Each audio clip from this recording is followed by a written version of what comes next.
monk's blessing. A young man lived with his father and mother. "Son," the old man said to the young man one day, "you are our only child. You must marry and have children." So the old man found a wife for his son. She was a fine young woman, and her young husband loved her. A year passed, and she gave birth to a little boy. The family lived happily together, but they were very poor. The young man and his father worked hard in the fields.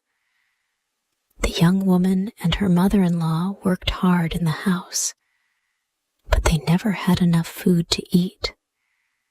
"Father," the young man said to his father one day, "this little farm is too small for our family. Let me go and find work in the town. I will earn some money and bring it home to you." The father was sad.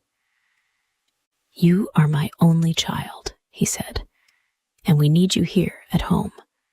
But you are right. The farm is too small for us all. Go to the town, find work, and earn some money. We will wait for you here at home." So the young man kissed his son and said goodbye to his parents and his wife. He began the long journey to the town. He traveled for 2 days, and at last he came to the town.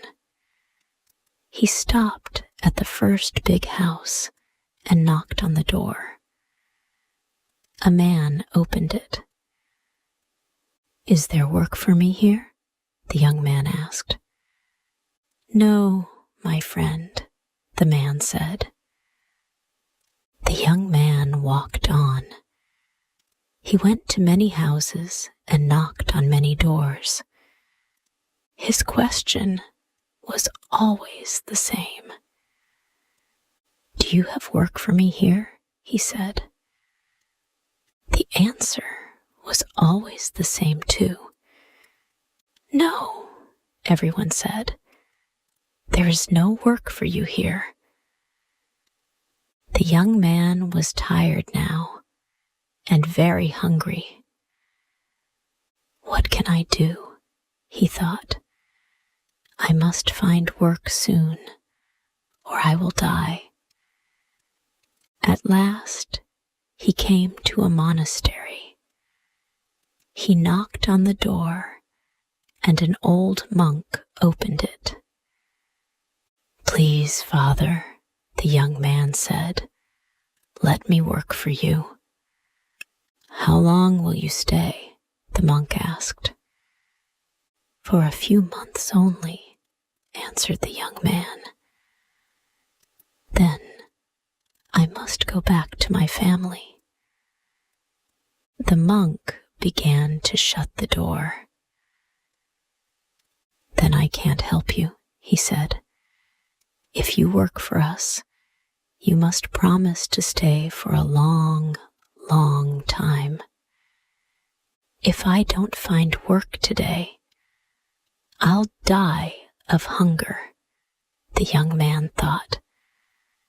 "Father," he said, "please don't close the door. I promise to work for you for a long, long time." The monk smiled at him. "Come in, my son," he said. Part 2. The next day, the young man began to work. The work was not difficult. The monks were kind to him. The young man worked hard for them, and they were pleased with him. A month passed. At first, the young man thought about his family every day. "Is my son well?" he thought. "Are my parents happy? Does my wife have enough food to eat?" But slowly, the young man forgot his family. He was happy with the monks. "You are an honest man," they said to him. "You can look after our money for us. We will trust you." The years passed quickly. One day, the young man was sitting on his chair in the monastery. He was counting the monks' money. Suddenly, he heard voices. Children were laughing outside. The young man looked up. "They're happy," he thought. "Is my son happy?" He stood up and looked out of the window. "How old is my son now?" he thought. "How long have I been here? 5 years? 6 years? No, 10 years.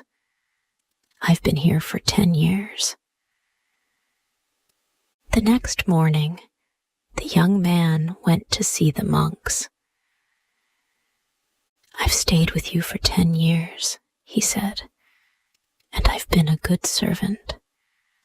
I've worked hard for you, but you have never paid me. Now, I want to see my family. Please give me the money you owe me and let me go." The monks smiled at him. "You're right," they said. "You have worked hard for us. Now you can choose. Do you want us to give you your money, or do you want us to give you our blessing?" The young man frowned. "I want your blessing," he said, "but I want my money too." "We owe you 400 silver dollars, the monk said, "but each blessing costs $100. The young man looked unhappy, but at last he said, "Give me your blessing. It is better than the money." So the first monk blessed him. "Do not leave the road," he said. "Do not go to the right or the left. Only go straight on." The second monk blessed him. "Soon you will be a guest," he said. "Obey your host. Take what he gives you." Then the third monk blessed him. "Do not be angry," he said. "Always think before you act." Then the monks gave the young man 100 silver dollars, and the young man left the monastery. Part 3. Soon he met 2 men. They were walking along the road together. "Walk with us," they said. "We'll talk together, and our journey will be more interesting." The young man agreed, and the 3 men walked on together. Soon they came to a crossroads. "Follow me," one of the men said. "I'll show you a better path." And he turned to the left and began to walk along a different way. The other man followed him, but the young man remembered the first monk's blessing. "Do not go to the left or the right," the first monk had said. "Only go straight on." The young man smiled at his new friends. "I'm sorry," he said. "I cannot go with you. I must go straight on."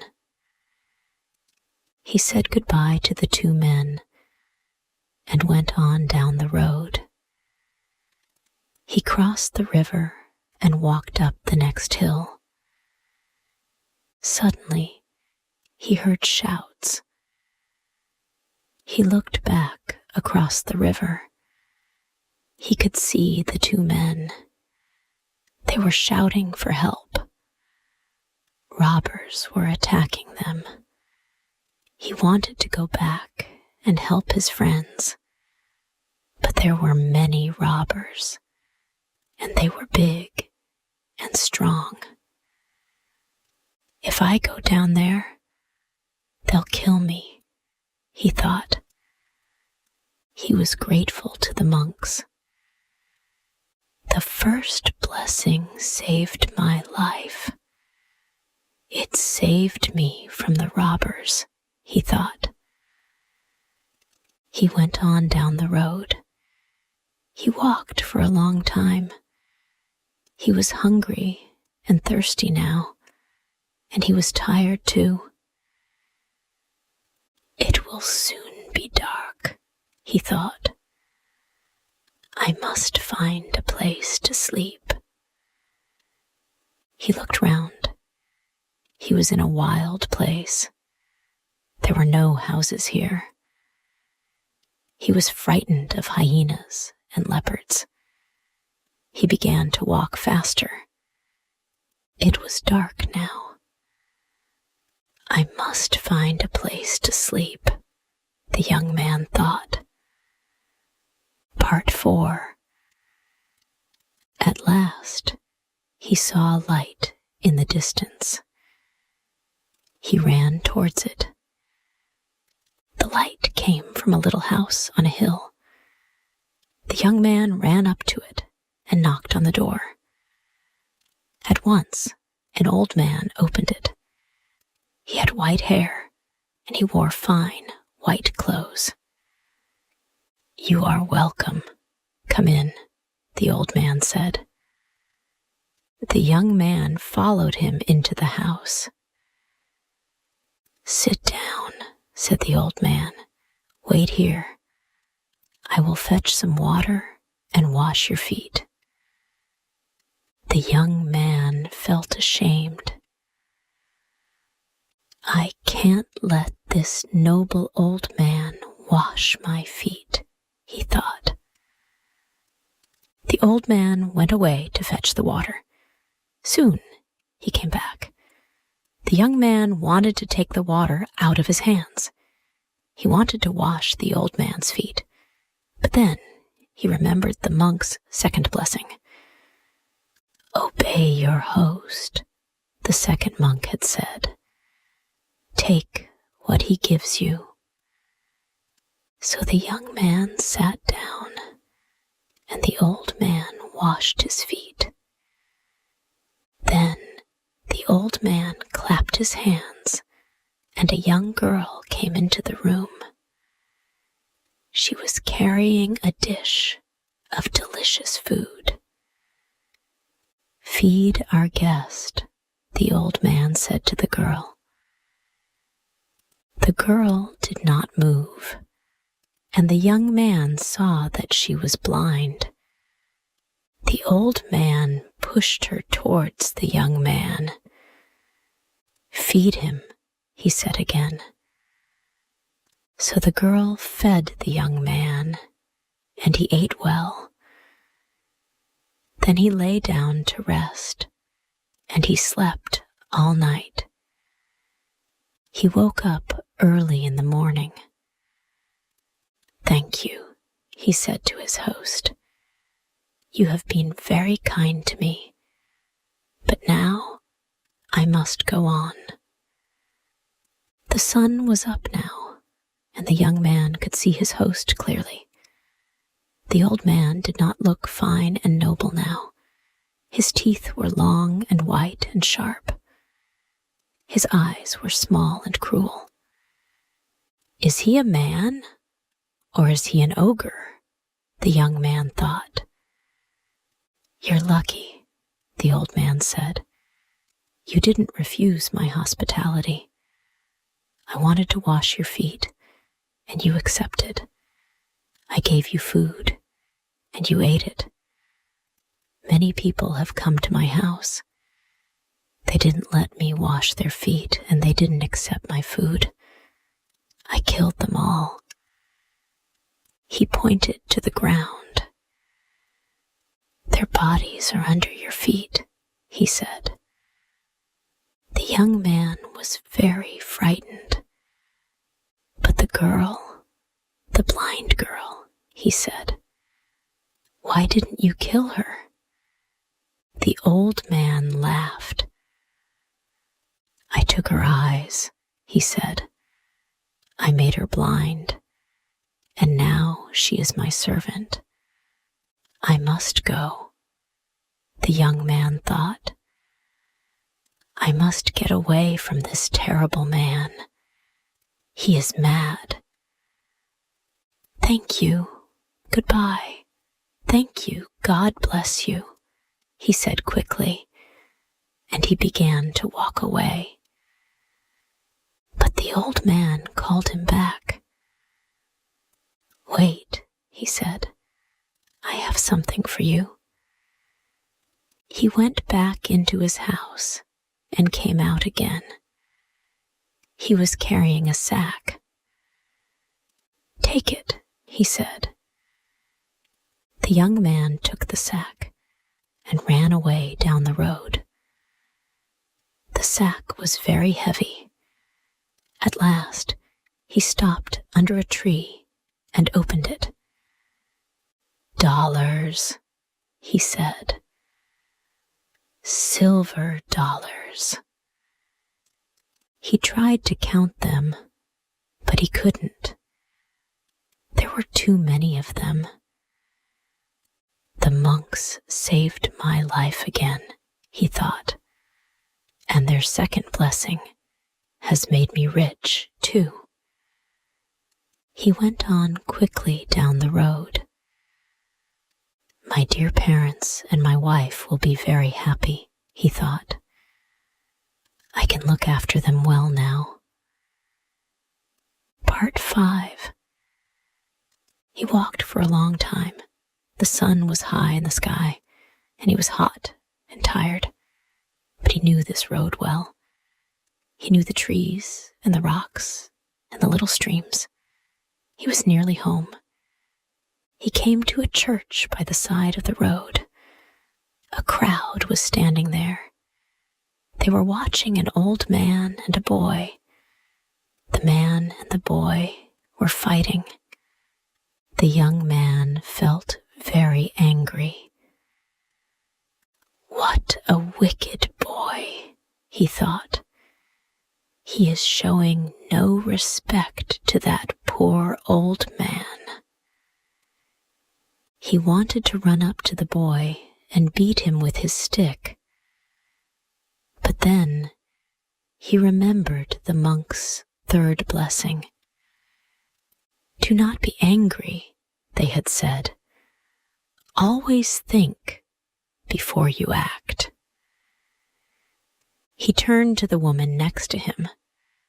What's happening? He said. Who is this old man and this boy? Why are they fighting? It's a sad story, the woman said.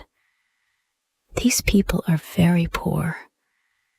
The old man is the boy's grandfather. 10 years ago, his son left him because he wanted to find work in the town. The old man had no one to help him. He has been very unhappy. He wanted to kill himself. His grandson is trying to stop him. Tears came into the young man's eyes. Oh, my father! Oh, my child! He shouted. He pushed his way through the crowd. He took the young boy's arm and looked into his eyes. My son, he said. The old man had fallen to the ground. The young man helped him to stand again. Father, he said. The old man looked at him. Is it really you? He said. Have you really come home again?" "Yes, Father," the young man said, "and I'll never leave you again." The young man went to his house with his father and his son. His mother and his wife kissed him, but then they began to cry. "You have come home only to die," they said. "We have no food here. We ate our last meal yesterday." The young man opened his sack and showed them the silver dollars. Then he added to it the $100 that the monks had given him. "I haven't come home to die, but to live," he said. "The monks have blessed me, and we will be happy now for the rest of our lives."